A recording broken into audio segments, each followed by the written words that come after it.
Friends, let's talk about something huge that just happened. It's not just a headline or a passing trend. This is a moment that's going to be remembered for years to come. Whether you're a gamer or not, what just unfolded in India is about much more than just games. Imagine a world where over 500 million people are passionately engaged in an activity.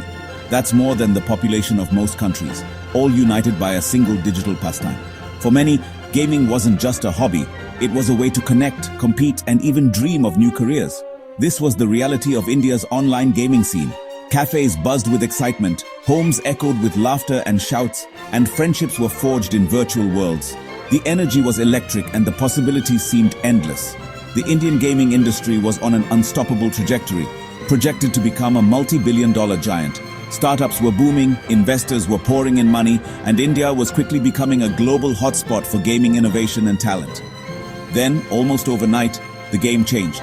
The momentum came to a screeching halt, leaving millions in disbelief. On August 22, 2025, the Indian Parliament passed a law that sent a shockwave through this entire ecosystem.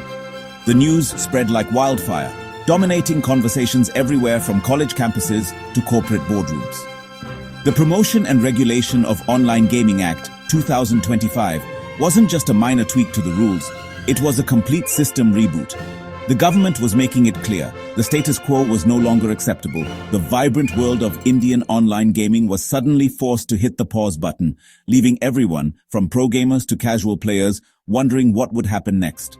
The uncertainty was palpable, and the silence in once busy gaming spaces spoke volumes. The announcement created a whirlwind of confusion and concern. Social media exploded with questions, debates, and even anger. Families too found themselves caught between relief and worry, unsure about what this meant for their children and the future. The law was a direct response to a growing national conversation about the darker side of online gaming. Stories of addiction, lost money, and broken families had become impossible to ignore, and the government felt compelled to act. It was a classic case of a fast-moving industry colliding head-on with slow-moving but powerful government regulation. The tech world thrives on speed and innovation, but the wheels of policy turn slowly and sometimes they turn everything upside down. The story of India's gaming ban is not just about apps and websites. It's about the clash between explosive economic growth and social responsibility. It's a story of dreams interrupted, of a nation forced to rethink what progress really means, and of millions waiting to see what comes next. So, what does this new law actually do? Let's break it down. The Promotion and Regulation of Online Gaming Act 2025 is a comprehensive piece of legislation aimed at reshaping the online gaming landscape in India. The most significant change is a complete ban on all forms of online real money games, or RMG. This means that any game where players can win or lose real money is now illegal. This applies whether the game is based on pure luck, like rolling dice, or on skill, such as playing chess.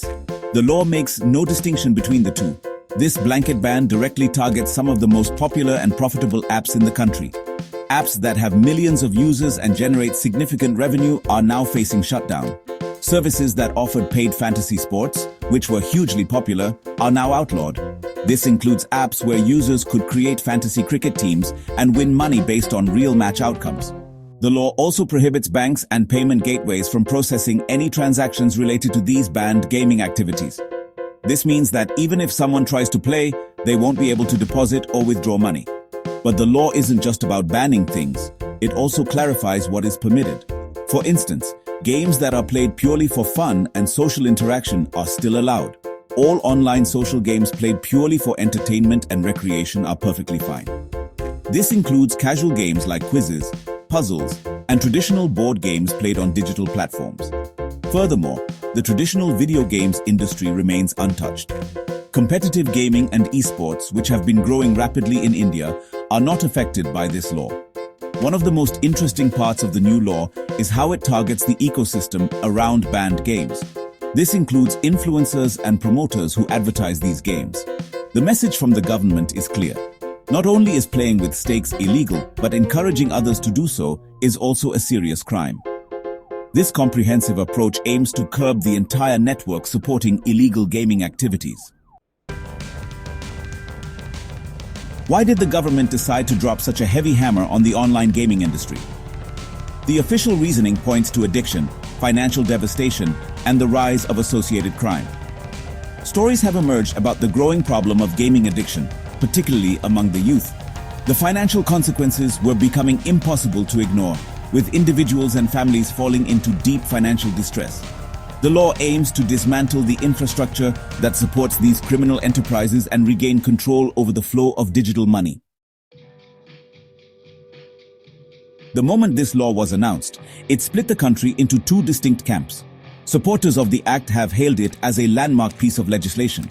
They argue that it is a necessary step to protect the nation's youth from gambling addiction.